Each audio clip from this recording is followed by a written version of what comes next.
Hello, friends. How are you all? Hope you all are fine. This is me, Kawaljeet Singh, and today I am making one topic which is very, you can say, helpful for most of the people. Friends, सबसे पहले मैं एक topic शुरू करने से पहले आपसे गुजारिश करूंगा कि अगर आपने मेरे वीडियोस को लाइक नहीं किया है, लाइक और शेयर और कमेंट ज़रूर करें, जो कि हर यूट्यूबर बोलता है। तो मैं भी आपसे बोलना चाहूँगा, बट इसका एक रीज़न होता है। अगर आप कमेंट्स लिखते हैं तो उसे जो भी यूट्यूब बना रहा है उसे काफ़ी ज़्यादा इंसाइट्स मिलते हैं कि लोग उसके बारे में क्या सोचते हैं। That's it guys. सो अभी मेरा टॉपिक है वो है कन्फ्यूज़न के ऊपर। जब आप बहुत ज़्यादा कन्फ्यूज्ड हों तो आपको क्या करना चाहिए। गाइस, इंटरेस्टिंग टॉपिक है। हम सब कभी ना कभी कंफ्यूज होते हैं। हम सब ये सोचते हैं कि अब इसका क्या हल निकलेगा, और उसका फिर हम इमीडिएटली कोई हल नहीं ढूंढ पाते। तो गाइस, इसका सोल्यूशन यही है। सबसे पहले तो मैं आपको ये बताना चाहूँगा कि कन्फ्यूज़न है क्या। कन्फ्यूज़न सिर्फ तभी होता है जब हमारे माइंड में दो बिल्कुल ऑपोजिट थॉट्स एक दूसरे से इंटैक्ट होते हैं। जब आपको यहाँ से एक थॉट और यहाँ से दूसरा थॉट एक दूसरे की दूसरी तरफ लेके जा रहा है, तो उसको कहते हैं कन्फ्यूज़न। आपके माइंड में दोनों थॉट्स हैं, ये करूँगा या ये करूँगा, और दोनों ही थॉट्स सही भी लग रहे हैं और दोनों ही थॉट्स आप करना भी चाहते हैं, लेकिन उनमें से एक चूज़ करना होता है। तो एंटैंगल्ड होते हैं, तो वो कन्फ्यूज़न क्रिएट करते हैं। जैसे फॉर एग्जांपल, माइंड कहता है कि जॉब करूँ या बिजनेस, ये तो बहुत बड़े लेवल का हो गया।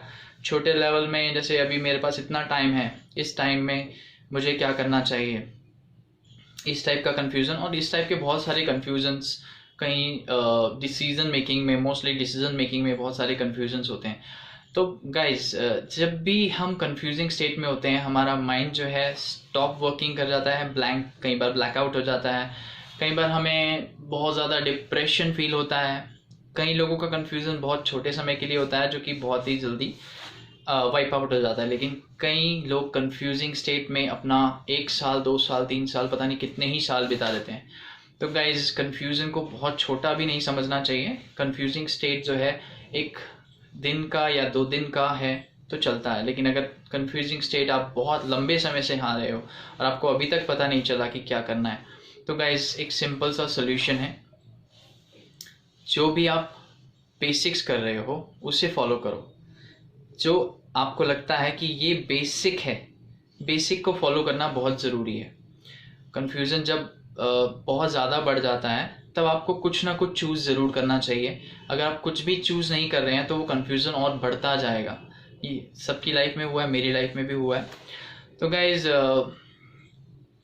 थोड़ा सा मैं आपको एक चार्ट के माध्यम से बताता हूँ कि छोटे छोटे कन्फ्यूज़न, अभी बड़े कन्फ्यूज़न की बात नहीं हम करेंगे, छोटे छोटे कन्फ्यूज़न को दूर करने के लिए हमें क्या करना चाहिए। तो गाइज़, मैंने बोर्ड पे कुछ लिखा है आपके लिए, so I will have to show you.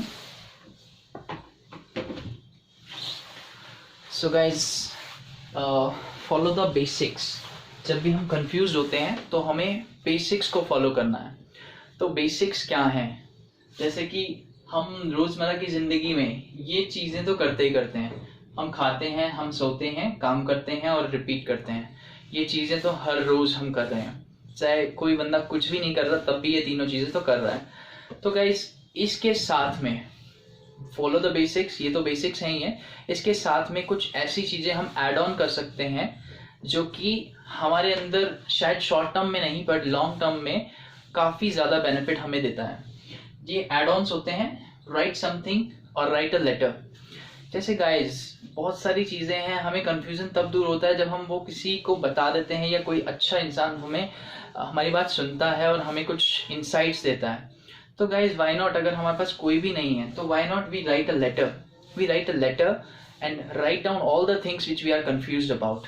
Second thing, do exercise guys बहुत इंपॉर्टेंट है। अगर हम एक्सरसाइज नहीं करते हैं, अगर हम कुछ भी नहीं करते हैं, तो एटलीस्ट 10 मिनट्स, सिर्फ 10 मिनट्स का वॉक या फिर रनिंग बहुत ज़रूरी है। इससे क्या है, माइंड बूस्ट अप होता है। तो गाइज बहुत इंपॉर्टेंट है, छोटी सी बात है, सबको समझ में आती है। Go for a walk. Walk और एक्सरसाइज सिमिलर है, लेकिन वॉक में इसलिए बोल रहा हूँ क्योंकि कई लोग एक्सरसाइज नहीं कर पाते हैं, लेकिन कई लोग बहुत ज़्यादा कन्फ्यूज़न में हैं। कन्फ्यूज़न में आप वॉक करें, वॉक करने पे ही कई बार कन्फ्यूज़न का हल निकल जाता है। तो वॉक करें एटलीस्ट 15 मिनट्स 20 मिनट्स, और एज पर योर लाइक, जितना भी आप लाइक करते हैं उतना वॉक करें। वॉक करने के दौरान मगअप करें सॉल्यूशन पे, फोकस करें सॉल्यूशन पे। हम लोग प्रॉब्लम पे सॉल्यूशन करेंगे तो कुछ भी नहीं निकलेगा। मगअप करें सॉल्यूशन पे। अपने आप से वॉक करने से पहले ही बोल दें कि मैं वॉक कर रहा हूँ सिर्फ सॉल्यूशन जानने के लिए। अब 15-20 मिनट वॉक करें, देखना रिजल्ट निकलेगा। कुक समथिंग गाइज, माइंड को डाइवर्ट करने का। जब हमारे माइंड में हम कुछ क्रिएट करते हैं और हम कुकिंग कर रहे होते हैं, या फिर क्लीनिंग, इसमें क्लीनिंग भी ऐड कर सकते हैं। क्लीन समथिंग और कुक समथिंग। जब हम क्लीन करते हैं तो माइंड भी क्लियर होता है, और हम जब कुक करते हैं तो भी हम कुछ नया क्रिएट कर रहे होते हैं। जैसे जैसे कुकिंग हो रही होती है वैसे माइंड में कुछ थॉट्स भी क्रिएट हो रहे होते हैं। तो गाइज ये डिपेंड करता है सबके ऊपर, कौन किस चीज़ को लाइक करता है। तो these are just options. Record an audio और वीडियो, जस्ट लाइक सेम आप लेटर राइट कर रहे हैं, जो लोग लिखना पसंद करते हैं वो लेटर राइट करें, या फिर जो लोग अपनी आवाज़ को सुनना चाहते हैं वो ऑडियो या वीडियो। तो गाइज इससे हमें बहुत ज़्यादा क्लैरिटी मिलेगी। और guys the main thing is clarity is power. Please note down this word, clarity is power. जब तक गाइज हमारे मन में क्लैरिटी नहीं आती तब तक हम कंफ्यूजिंग स्टेट में रहते हैं। तो गाइज क्लियर, ये सारी जो टॉपिक्स मैंने बताए हैं, ये सब टिप्स मैंने बताए हैं, ये सब माइंड की क्लैरिटी की तरफ ले जाने के लिए हैं। तो गाइज होपफुली आपको ये वीडियो पसंद आया होगा, and thank you so much. अगर ये टिप्स आपके लिए अच्छे हैं ज़रूर अप्लाई कीजिएगा, और मिलते हैं नेक्स्ट वीडियो में। Bye bye.